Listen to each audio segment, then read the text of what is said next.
So right now the show is untitled. But before we started the show, I did a bunch of focus groups.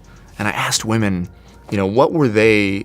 The courtroom fell silent this week when the judge delivered a ruling Blake Lively clearly never anticipated. Watching her get shut down so decisively was almost cinematic. The hearing concerned Jones versus Abel, a lawsuit that has absolutely nothing to do with Blake. She isn't a plaintiff, a defendant, or even a witness, yet she still attempted to place herself at the center of it. Supporting Stephanie Jones conveniently gives her another excuse to accuse Justin Baldoni and the Wayfarer team of hiding evidence. Stephanie Jones had filed a motion to compel Catherine Katie Case, a non-party, to hand over additional documents connected to the smear sites, Jones's leaks, and Jones's lies. Blake pounced on the motion as though it were her grand moment, insisting these documents had also been wrongfully withheld from her. The issue, however, was simple. Blake had no right to be there, none whatsoever. Katie's lawyer came in forcefully, stating that Blake's claims were untrue, incorrect, and essentially a fantasy crafted by her team. Wayfarer's lawyers also highlighted how bizarre it was for Blake to attempt to enforce a subpoena she never issued in a case she isn't even involved in. Then came the knockout blow. The judge denied the motion outright. The subpoena had been filed 2 months after the discovery deadline, a deadline Jones had simply missed. In Blake, she had never been invited to the process to begin with. The ruling didn't just block Jones, it shattered Blake's attempt to weaponize someone else's case to paint herself as a victim and Justin Baldoni as guilty, and the aftermath only became messier. Anyone expecting Blake Lively to accept the judge's decision quietly would be mistaken. What followed showed just how determined she is to twist any situation into an attack on Justin Baldoni. Here's the twist. Blake and Stephanie Jones have spent months claiming that Justin and the Wayfarer team destroyed evidence. It has been their favorite refrain whenever their case weakens. They shout spoliation as though it's some magical fix. But once Jones's motion was denied, that entire narrative crumbled. Jones's lawyers tried arguing that the late subpoena was necessary because they supposedly didn't know about the smear websites earlier. The judge dismissed that instantly. Katie Case had already testified about those sites back in September, yet Jones waited another 6 weeks before issuing a subpoena well past the deadline. The judge essentially asked, if this was so crucial, why didn't you act when you had the opportunity? And this is where Blake inserted herself yet again, trying to use Jones's case as proof that Wayfarer had concealed information from her as well. She even attempted to claim that Katie Case's agreement to supplement her production showed documents had been improperly withheld. Katie's lawyer dismantled that argument instantly, making it clear Blake's claims were baseless. The judge confirmed that the entire issue existed only because Jones missed her deadline, not because Wayfarer had done anything wrong. As a result, the ruling doesn't merely deny the subpoena, it wipes out Blake's favorite talking point. Altogether, she lost a narrative weapon she had been clinging to from the very beginning. But this is only the start of the meltdown. The moment the documents were unsealed, something enormous happened, and it pulled Taylor Swift right into the heart of Blake's chaos. Once those documents were public, everything changed. Suddenly, it wasn't just Blake Lively's poor behavior under scrutiny. It was about who she had drawn into the mess. The first major name on that list, Taylor Swift. For months, Taylor's team had insisted loudly that she had no involvement in Blake and Ryan's feud with Justin Baldoni. They claimed she wasn't part of casting, wasn't engaged in production discussions, and was ambushed at Blake's penthouse like a bewildered bystander. But the timeline tells a very different story, completely dismantling that version of events. Here's the bombshell. Justin Baldoni went to Blake and Ryan's penthouse to discuss a routine, perfectly ordinary production issue, her wait for a lift scene. Justin suffers from herniated discs, and he needed guidance from her trainer to avoid injury. It wasn't fat shaming, it was basic safety. Yet when Justin arrived, Ryan Reynolds erupted, screaming, accusing, and humiliating him over a conversation he should never have been involved in.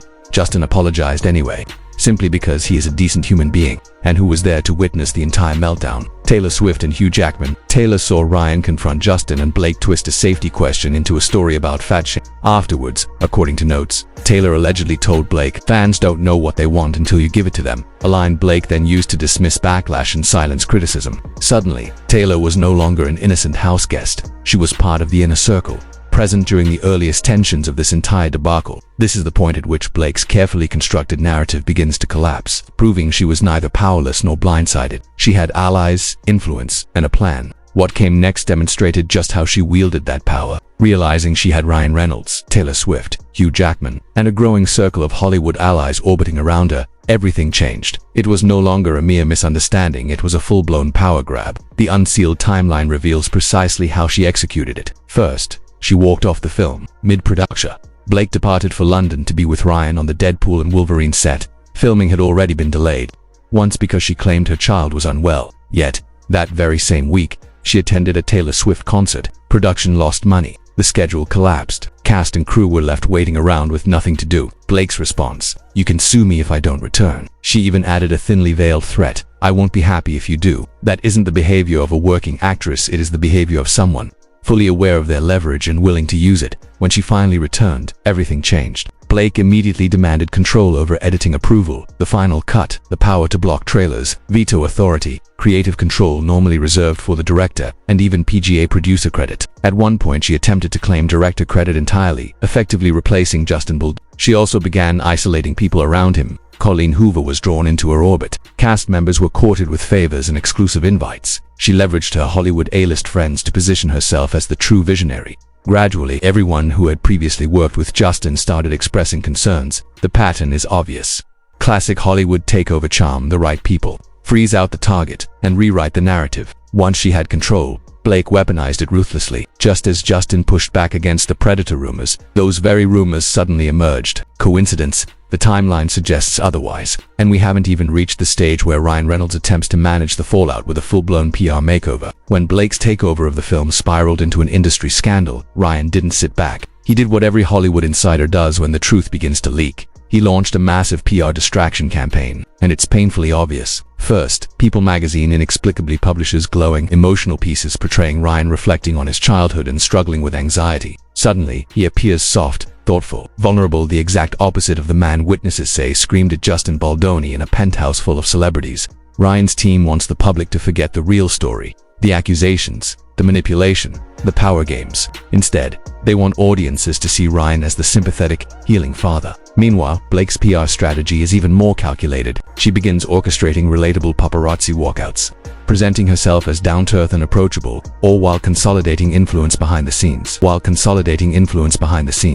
Caps, grocery bags, Trader Joe's trips, cozy sweaters, perfectly lit shots, conveniently timed appearances, always turning up just when her name trends or negative headlines surface. Then the social media content shifts. Patchwork quilts, homemade meals, rustic kitchen scenes, family vibes, pure everyday mom energy. Her team floods the internet with wholesome imagery, real stories, legal filings, production notes, timelines, sworn testimony, all buried beneath Blake Lively spotted buying apples. If that sounds deliberate, that's because it is. But here's where the mask slips. While Blake poses with grocery bags, her lawyers are in court accusing Justin Baldoni of hiding evidence. While Ryan speaks about emotional wounds, they are pushing the narrative that Justin is a predator. While they smile for the paparazzi, they are attacking Justin's career behind the scenes. It's Hollywood PR 101. Look innocent, sound humble, act relatable, and hope nobody notices the wreckage behind you. The problem for Blake and Ryan, however, is simple. The documents keep emerging, and the timeline doesn't lie. The next bombshell makes Blake's strategy even riskier,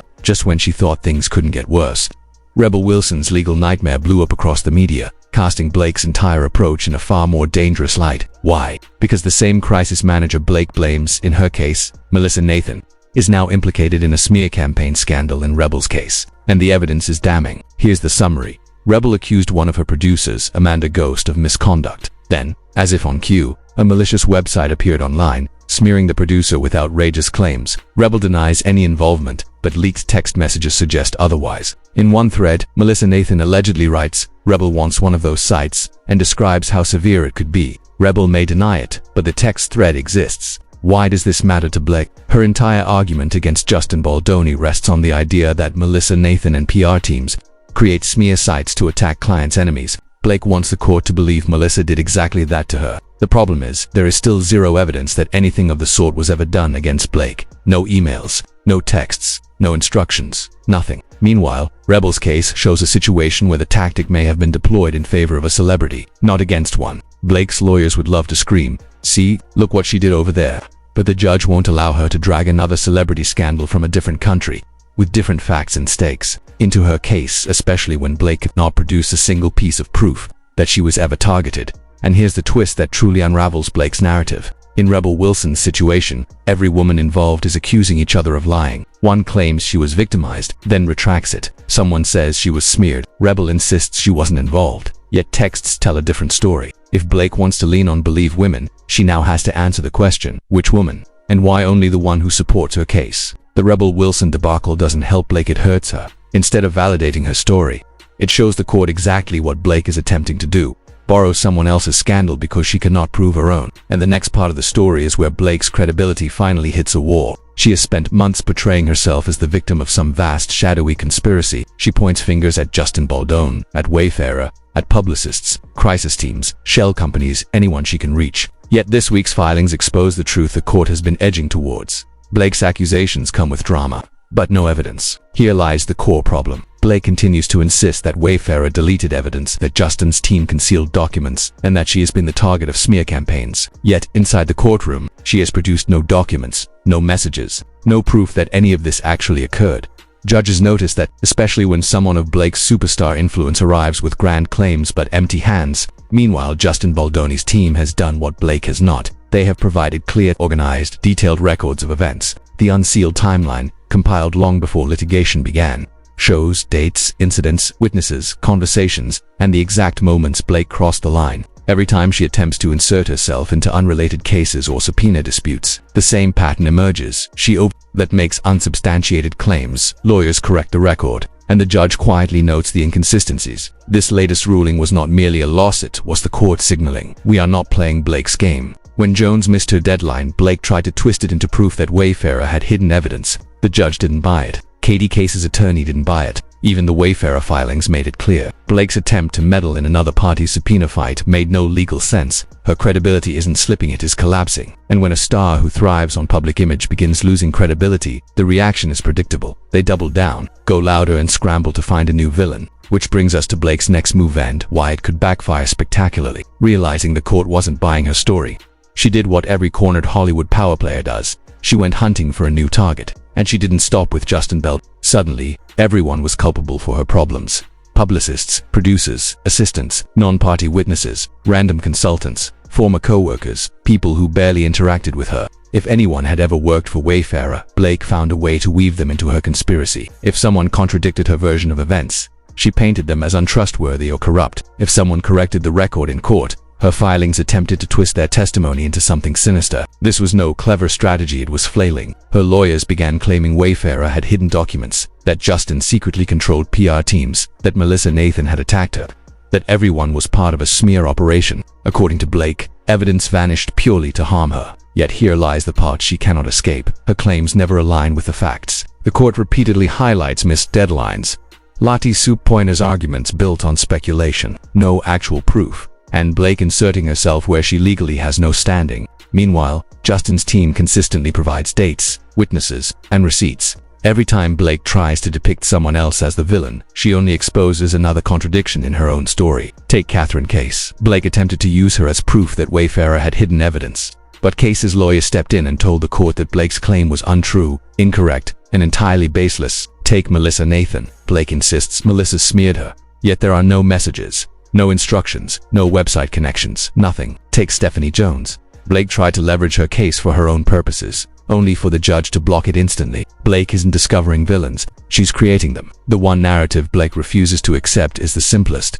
She caused the chaos. She created the tension. She took over the film, and then she blamed everyone else. But the next chapter is where her plan completely unravels, because the very people she weaponized to gain power now appear in the documents themselves. Blake Lively did not assent to control on it. Ends with us by being talented, prepared, or collaborative. By being talented, prepared, or collaborative. She did it by surrounding herself with a wall of famous, influential people, a human force field she could hide behind. Yet now, with the documents unsealed, that shield is cracking wide open. We can finally see exactly who was in the room, who witnessed what, and who Blake relied on to push Justin Baldoni out. Start with Taylor Swift. She wasn't just present. She wasn't ambushed. She wasn't a random visitor. She was physically in the penthouse when Ryan Reynolds screamed at Justin over the fabricated fat-shaming story, the very story Blake used to depict Justin as cruel. Taylor saw it. Taylor heard it. Taylor witnessed it. And yet she later allowed her team to tell the world she wasn't involved. Not a good look. Then there's Hugh Jackman. People often assume Hugh was calm and neutral, but he was also in the room, another witness, another piece of Blake's inner circle, seeing the confrontation firsthand. Then there's Colleen Hoover.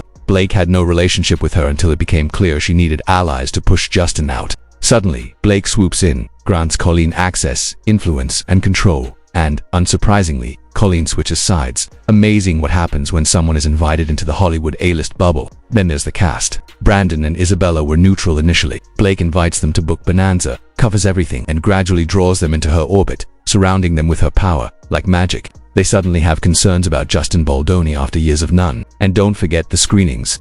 Reynolds, Bradley Cooper, Sean Levy, Gigi Hadid, all attending Blake's cut, not Justin's, not the director's version. Why? Because Blake wanted to demonstrate to the studio that she had the bigger fat. This wasn't collaboration. It wasn't a misunderstanding. It was strategic, calculated, a takeover disguised as creative input. Here's the twist. Now that these documents are public, every one of these witnesses can be questioned. Everyone can be deposed. Everyone can be asked what they truly saw. Blake may have believed that surrounding herself with celebrities would protect her. Instead, it cast a spotlight on precisely the moments she wanted to conceal. Next comes the part Blake fears most. What happens when the public pieces it all together? With every element on the table, the rulings, the timelines, the witnesses, the PR cover-ups, the manipulation, the picture is finally clear. Blake Lively didn't stumble into a conflict. She built one. Brick by brick, lie by lie, power move by power move. She walked off the film. She attempted to take over the director's role. She controlled edits, trailers, credits, and the cast. She isolated Justin Baldoni from his own project. She wielded Ryan Reynolds' influence like a weapon. She leaned on Taylor Swift as a shield. She tried to rewrite the entire production history to cast Justin as the villain. And when that didn't succeed, she did what every guilty Hollywood star does. She blamed everyone else: producers, publicists, assistants, non-parties, even entire unrelated lawsuits she wasn't involved in. But the documents don't lie. The timeline doesn't lie. The judge doesn't lie. Every time Blake attempts to twist the narrative, the facts snap it back into place. The truth is clear. Justin Baldoni was the only one trying to make a movie. Blake Lively was the only one attempting to take it over. Ryan Reynolds was the only one trying to spin the fallout. Now, the world is finally seeing behind the curtain, and it isn't pretty. Witnesses are named, timelines are set, inconsistencies are mounting, and the legal system is running out of patience for celebrity theatrics. This isn't ending anytime soon. In fact, this is the point where things usually explode. More documents will surface, more testimony will emerge, more of Blake's carefully crafted storyline will crumble, and you can be sure Justin Baldoni's team will keep delivering receipts. Blake's team will keep scrambling. Ryan Reynolds will keep planting feel-good interviews to soften the fallout. But the truth is already out, and now everyone can see it. If you want updates the moment new evidence drops, hit subscribe, tap like, so the algorithm pushes this story past Blake's PR fog, and drop a comment. What do you think Blake and Ryan's next move will be?